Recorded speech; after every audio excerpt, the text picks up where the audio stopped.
In this episode, I will share why you're a binge eater, and I promise it's not what you think. Welcome to Confessions of a Binge Eater, the podcast helping women over 50 stop binge eating, feel in control around food, and lose weight naturally without ever needing another diet that makes you feel like a failure. I'm Tricia Nelson, a former binge eater and your host. Have you ever wondered why you binge eat? I mean, really thought about it? Most of us assume it's because we love food too much or we don't have enough willpower. Or maybe we're addicted to sugar or carbs, but we think the problem is what we're eating or how much we're eating. But what if binge eating isn't really about food at all? What if it's something much deeper than that? If you know me at all, you know I like to share about the deeper causes. Today, I want to share a story with you that happened to me this morning. It's amazing how a seemingly ordinary day can unlock a memory from decades ago. And as I reflected on that memory, I realized that once again, binge eating begins long before food ever enters the picture. So, what happened is this morning I was getting things done, solving problems, checking things off my list. It's a great feeling, right? I love solving problems. So, I was moving through my day and suddenly I remembered something from kindergarten.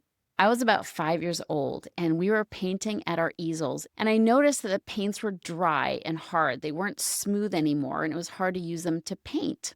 So, in my little 5-year-old mind, I came up with what seemed like the perfect solution. I thought, I'll just add a little water. It wasn't something crazy, but it was a good solve, I thought. And I wasn't trying to be clever. I genuinely just wanted to help the situation and keep moving with painting. Anyway, my teacher came over and scolded me. She told me if the paints were dry, I should have come to her to solve the problem. And I shouldn't have been the one to fix the paints. And I remember feeling absolutely crushed. And I burst into tears. I was so upset that she sent me to this area of the room where there were stuffed animals and pillows. It was sort of like the recovery place where we get over something hard. And sure enough, this was something that felt traumatizing to me. I couldn't stop crying. She wasn't screaming at me or trying to traumatize me. But to my little, sweet, sensitive heart, it felt like I had done something wrong. And all I had wanted to do was help. And as I thought about that memory, I realized something I've been teaching for years. One of the personality traits of the anatomy of the emotional eater, which I write about in my book, is that we're extraordinarily sensitive. We feel things deeply. We're not dramatic. We're not too much. We simply experience life at a greater intensity than many other people do.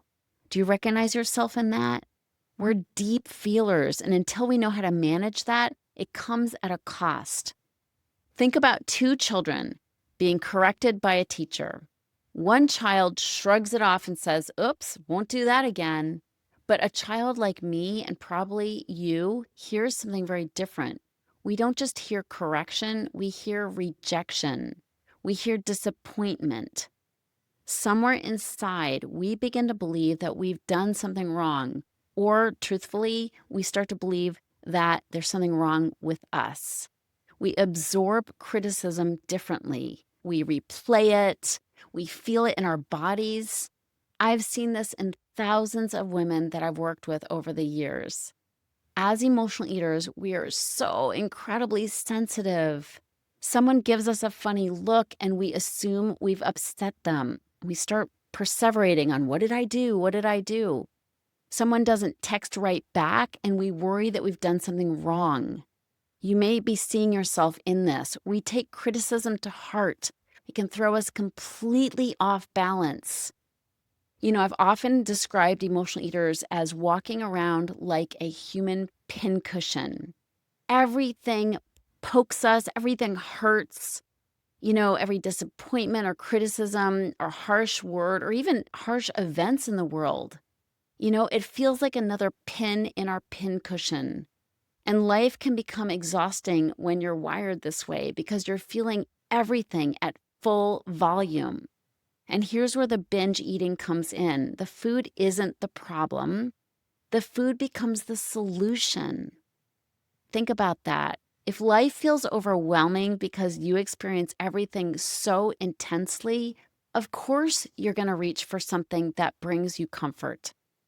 Food becomes an anesthetic. It softens the sharp edges of life and gives us a break from feeling everything so deeply. Stayed overweight because it felt safer. It was almost as if the extra weight created a protective layer between me and a world that often felt too harsh. It was too painful for my tender, sweet heart, and I'm sure it was for yours too.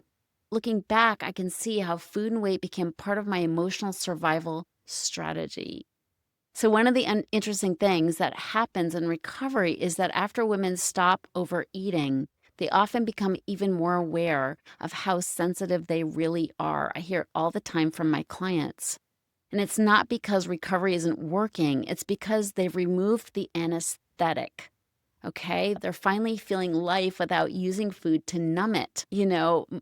My coaches in my company and I have to be incredibly gentle with our clients because our clients feel everything, sometimes for the first time, and they can easily feel hurt or discouraged or thrown off balance by the littlest bit of suggestion, which comes off like criticism, even though we're being so kind and gentle.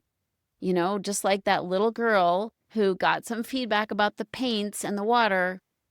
They feel everything and they feel it so deeply. They're feeling emotions that they used to cover up with food. And the beautiful thing is that sensitivity isn't wrong. It's not something you have to get rid of. It's not your enemy. In fact, it's one of the greatest gifts we have as emotional eaters because sensitive people are compassionate. We're intuitive and creative. We're deeply loving. We have big hearts. We're the people others come to when they're hurting because they know they'll get empathy from us.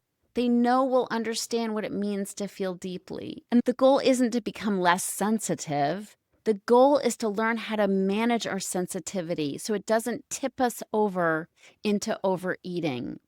We need to learn how to soothe ourselves without food, how to protect our tender heart in healthy ways, instead of using food and excess weight as our armor. When I think back to that little 5-year-old girl standing at the easel, trying to help by adding water to the paints, I don't see a child who is too sensitive. I see a little girl with a good heart, with an excitement about life and about being a problem solver. I was a child who wanted to make things better, a child who simply needed someone to understand how deeply I felt. And maybe that's true for you too. Maybe you've spent years believing your binge eating is about food or sugar or carbs or a lack of willpower. But I don't think it is. Your binge eating has been your way of surviving life as someone who feels everything so deeply. Food was never the real problem. It was simply the way you learned to cope with a world that often felt too loud, too harsh, and too painful for your tender, big heart. So if you know that's you, I want you to know there's nothing wrong with your sensitivity.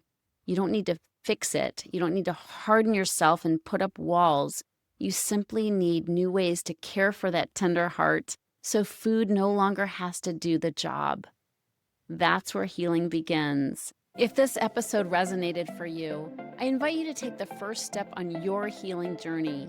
Go to healyourhunger.com and you'll find a quick quiz which will tell you if you're an emotional eater or a food addict or somewhere in between by giving you a personalized score and next steps for how you can begin your healing journey. I'm so excited to support you on healing your heart and feeding your soul. Thanks so much for listening, and I'll see you on the next episode of Confessions of a Binge Eater.